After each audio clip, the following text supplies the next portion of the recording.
রান্নার গ্যাসের দাম এক লাফে ৬০ টাকা বাড়ল। কিন্তু কেন? মধ্যপ্রাচ্যের যুদ্ধের সাথে আপনার রান্নাঘরের কি সম্পর্ক? চলুন জেনে নিই মাত্র ৫০ সেকেন্ডে।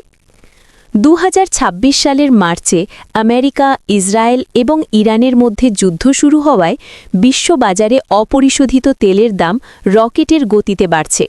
ব্রেন্ট ক্রুড ব্যারেল প্রতি $৮৩ ছাড়িয়ে গেছে।